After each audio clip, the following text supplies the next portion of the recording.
बुराई मैंने कबहू ना करी पति की।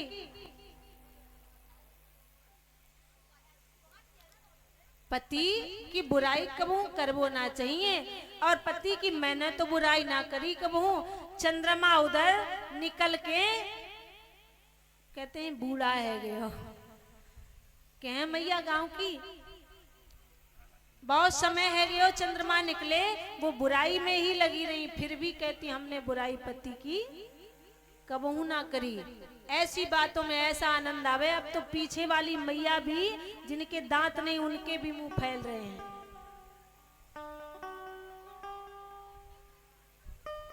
जिनके दांत नहीं है मुंह में और पेट में आंत नहीं, उनके भी मुंह फैले हैं। ऐसी बातों में आनंद आवे। अब कथा में तो नींद आने लगे। देखिए जैसे देवी और वैसे जिंद पूजने वाले। देखिए कलिकाल में कथा जिस शब्द से, जिस भाव से और जिस तरह से समझना चाहें भक्तजन, उस तरह से समझाना चाहिए। यदि कथा ही बोलते रहोगे श्लोक चौपाइयों से और उसका अर्थ बताते रहोगे तो सब सो जाएंगी, दूसरे दिन नहीं आएंगी। आएंगी? नहीं आएंगी। कथा में आनंद भी चाहिए और मनोरंजन भी चाहिए। आजकल का समय ये हो गया, ऐसे रंगीले भक्त हो गए हैं। जैसे ढाल पाओ, जैसे समझा पाओ, जैसे ये समझना चाहें वैसे समझाओ, तभी इनके समझ में आता है। एक बार कीर्तन बोलेंगे सब ऊंचा हाथ करके कि राधे राधे,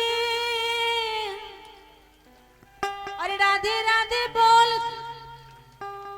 आ रही आवाज। हमने तो रुक के ये देखा ताली बज रही है कि नहीं, और तुमने हमें देखा कि दीदी भूल तो नहीं गई है ना।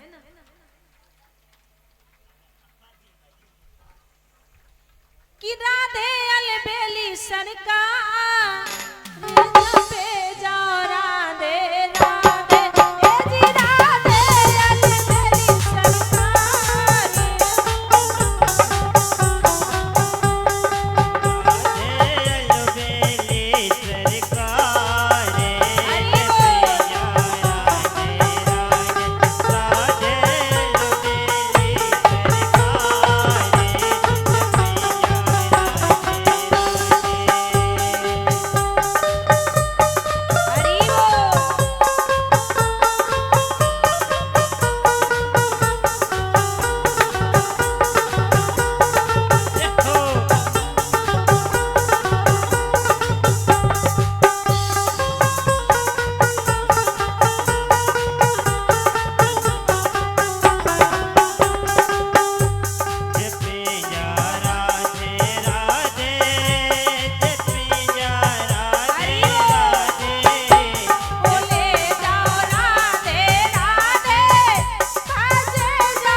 बड़े ही भाव से भगवान का नाम लिया।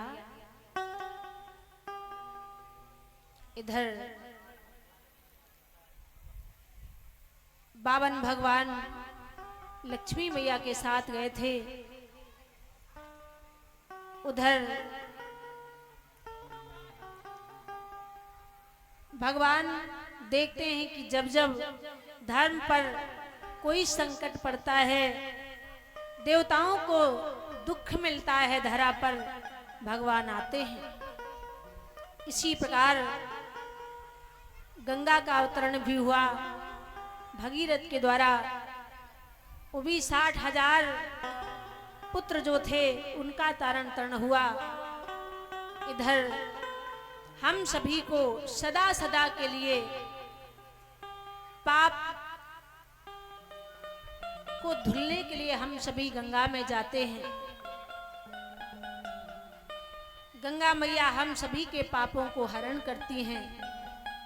संत आते हैं, उनके पुण्य जो गंगा मैया में स्नान करने से छूटते हैं, उन्हीं से क्षय हम सभी के पापों का होता है।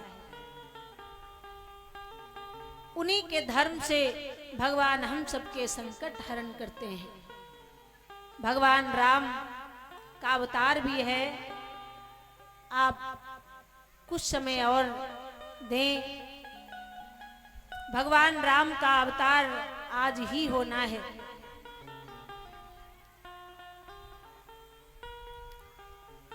इधर श्री सुखदेव महाराज से सम्राट परीक्षित ने कहा, स्वामी, जो मर्यादाओं की सीख देने के लिए स्वयं एक पुरुष का वेश धारण करके अनन्य लीलाएं की, 14 वर्षों तक वनवास सहन किया, अनन्य लीलाएं की, वो परमात्मा हैं, उन्हें क्या जरूरी थी? जरूरी तो इसी कारण से हुई, हम सबको ज्ञान देने के लिए मर्यादाओं को कैसे सीखना चाहिए। जब तक मर्यादा नहीं होगी तब तक धर्म तुम्हारे पास नहीं आएगा।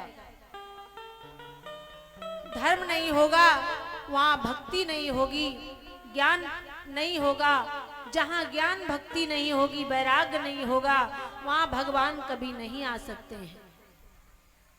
इसी कारण से भगवान स्वयं आते हैं, हम सबको धराधाम पर सब जो जो कर्म करते हैं, जिस प्रकार से यदि बच्चा कोई दवा नहीं खाता है, माँ बिना मर्ज के भी दवा खा करके उसे सिखाती है, बेटा ऐसे दवा खानी चाहिए। इसी प्रकार से भगवान को कोई जरूरी नहीं है कि वो धराधाम पर आकर के कष्ट उठाएं, पर हम सबको सीख देने के कारण से, धर्म की ओर ले जाने के कारण से वो सदा ही इस धरा पर आकर के कष्टों को सहन करते हैं।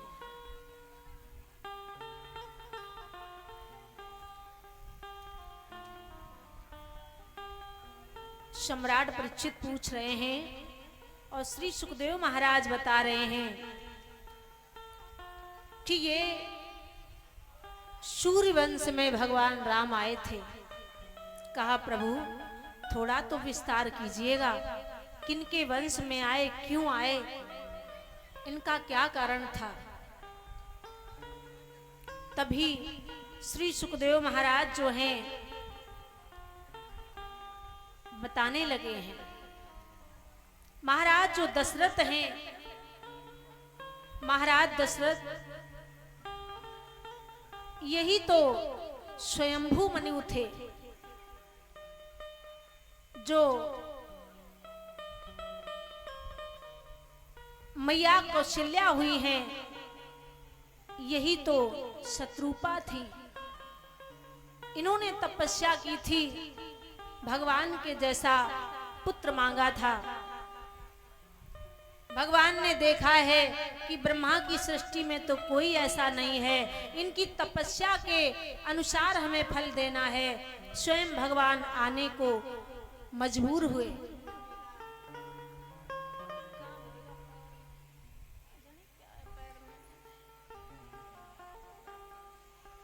बोली भक्त वत्सल भगवान की जय।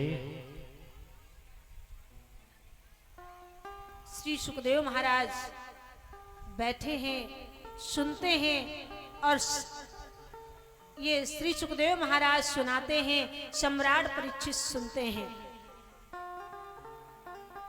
खट्वांगाद दीर्घबाहुष रघुस्तिस्मादि पृथुश्रवः अजस्ततो महाराजस्तु इस्मादि दशरथो अभवत्। इनके वंशज कौन थे? खट्वांग जो हुए हैं इनके पुत्र दीर्घबाहु थे। दीर्घबाहु के पुत्र ये परम यशस्वी रघु हुए हैं, जिनके धर्म से, जिनके कर्म से श्री तुलसीदास बाबा ने लिखा है, रघुकुल रीत सदा चली आई, प्राण जाए पर बचन न जाई। रघुकुल जो रघु थे,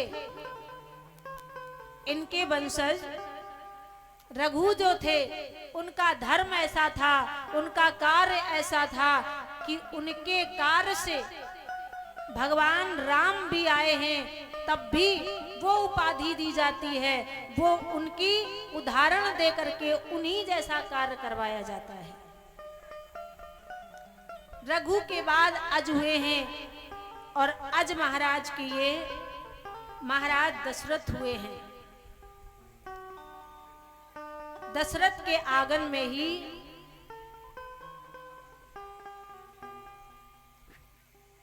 परम सुंदर यज्ञ करवाया गया।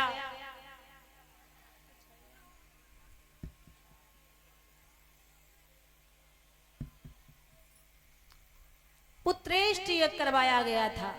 क्यों? अभी तक कोई पुत्र नहीं थे। एक प्रथम रानी जिनका नाम कौशल्या था, दूसरी कैकेयी, तीसरी सुमित्रा। ये ऐसे ऐसे घराओं की थी माताएं।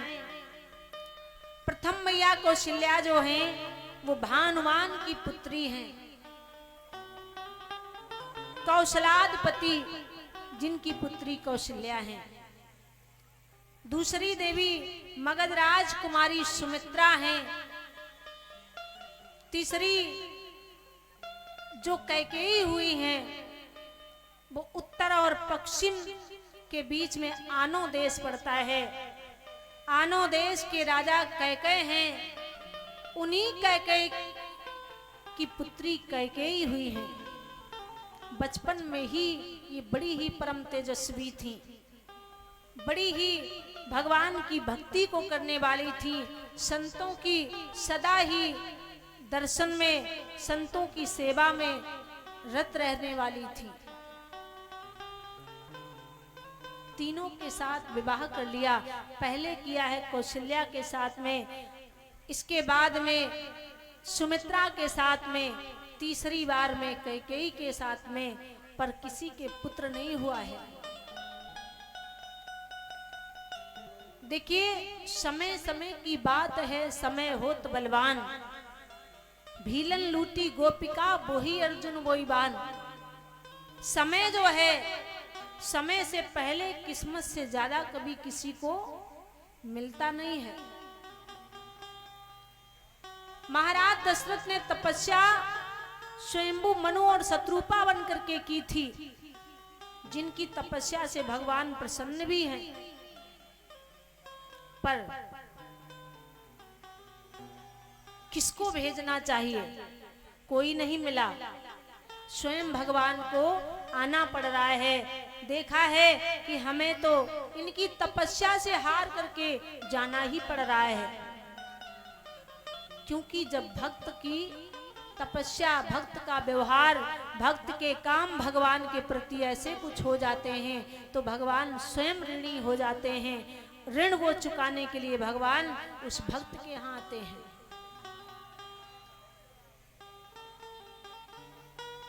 पुत्रेष्ट यज्ञ करवाया गया श्रृंगी ऋषि के द्वारा।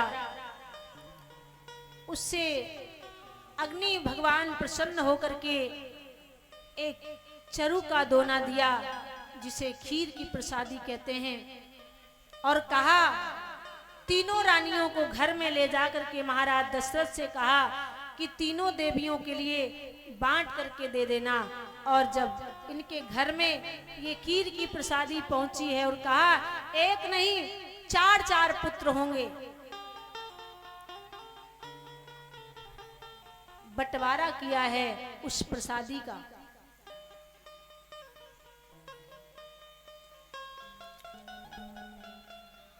उस प्रसादी का बंटवारा जब किया है तो तुलसीदास बाबा लिख रहे हैं कि तब ही राय प्रिय नारी बुलाई, कौशल्यादि तहाँ चली आई।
कौशल्या को दियो, आधे से आधा किया है। ऐसा क्यों लिखा है? अर्धभाग कौशल्या दीना, अर्धभाग पुण्य आधे की नहा। तो मैया कौशल्या को क्या ज्यादा चाहते थे महाराज दशरथ? ऐसा नहीं। अर्धभाग कौशल्या को कब दिया है? इसमें दो भेद हैं, दो भाव छुपे हुए हैं। अर्धभाग कौशल्या दीना, अर्धभाग पुण्य आधे की नहा। मतलब ये है कि पहले तो बंटवारा ठीक हुआ, तीनों को बराबर बराबर दिया है, पर कैकेयी कि प्रसादी का जो दोना है वो कैकसी नाम की चील उठा करके ले गई, जिसे इंद्र का श्राप लगा हुआ था।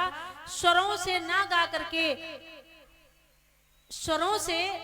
करके असुरी गले से गा रही थी, तो इंद्र ने श्राप दे दिया कि चील बन जा। उसने जब कहा मेरा उद्धार कैसे होगा, कैसे मैं फिर से उसी प्रकार अप्सरा बनूंगी, कहा भगवान राम के अवतार के लिए जो प्रसादी मिलेगी, यदि हो सके वो तुझे कहीं से मिल जाए तो तेरा उद्धार हो जाएगा। वो चील वहीं पहले से ही मड़रा रही थी। कैकेयी का दोना उठाया और चोंच से दाब करके ले गई। तभी लिखा है अर्धभाग कौशल्या का जो था, जो बंटवारे में मिला था, उससे आधा करके भाग मैया सुमित्रा और कैकेयी को इधर दे दिया। क्यों? कहा एक बहन को यदि कैकेयी को ही केवल हम देंगी तो सुमित्रा नाराज हो जाएगी, हो सकता तो आधे भाग से आधा किया और आधे से फिर आधा आधा कर दिया, दोनों को दे दिया। इधर मैया सुमित्रा के आंगन में जो 2 भाग मिले हैं इन्हें प्रसाद के, इसी कारण से 2 पुत्रों का जन्म होगा। इधर भगवान कौशल्या के यहाँ आने के लिए तैयार हैं। कैसा सुंदर सुहाना मौसम हो रहा है।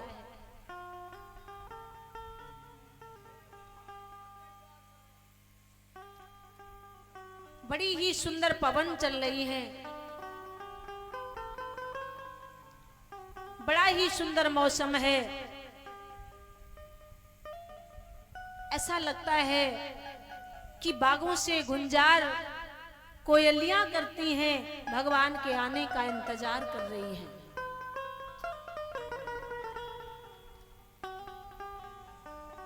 इधर एक तेज आया है, जिस तेज के साथ में भगवान की शक्ति आई है। मैया कौशल्या गर्भावस्था में है और इधर शक्ति के साथ में चतुर्भुजा धारी भगवान का प्रकट हुआ है। बोले भक्तवत्सल भगवान की जय, रामचंद्र भगवान की जय। इधर मैया कैकेयी के भी एक लाला ने जन्म लियो है, सुमित्रा के 2 लालाओं ने जन्म लियो है। मंथरा दौड़ी दौड़ी जा रही है। जब कैकेयी के जन्म हुआ बेटे का, तभी दौड़ी दौड़ी जा रही है। अरे महाराज, घर में 1 नहीं, 2 नहीं, 3 नहीं, 4 लालाओं का जन्म हुआ है। अरे चलो, बधाई हो, बधाई हो, बधाई हो। हेलो। पर कौशल्या मैया देख रही चतुर्भुजाधारी है। हमारो तो लाला चतुर्भुजाधारी है। हमने सोचा था कि 2 भुजा वाला आएगा, 2 पैरों वाला आएगा। ये तो लगता है बाप का बाप बन के आयो है। हेलो। मैया कौशल्या कह रही लाला छोटा बन जा, इतने बड़े को मैं कहा करूंगी। आंगन में तो मैं चाहती हूँ तू रुनन झुनन करके, पैजनियां बजा करके और आंगन में डोले, और तू तो मेरे बाप को बाप, बाप को बाप, बाप को बाप बन के आया है। भगवान कहते हैं जैसी चाहो वैसी करवा लो। छोटे से बन गए हैं, छोटे से बन करके अब तो बड़ा ही सुंदर उत्सव मनाया जा रहा है। हेलो। अरे जन्मे राम सलोना, सभी माताएं बधाई डालेंगे, ठीक है? बधाई जानती हो ना, भगवान के उत्सव में जो झांकी आ रही है, बधाई डालेंगे और मुख से भी बधाई गीत बोलेंगे। अरे जन्मे राम सलोना अवध में, हाँ जन्मे राम सलोना।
भगवान के आने की खुशी नहीं है। 3 लोगों को ही खुशी नहीं होती है। एक तो डॉक्टरों को डॉक्टरी बंद हो जाती है, तो सभी तो नहीं डॉक्टर होंगे।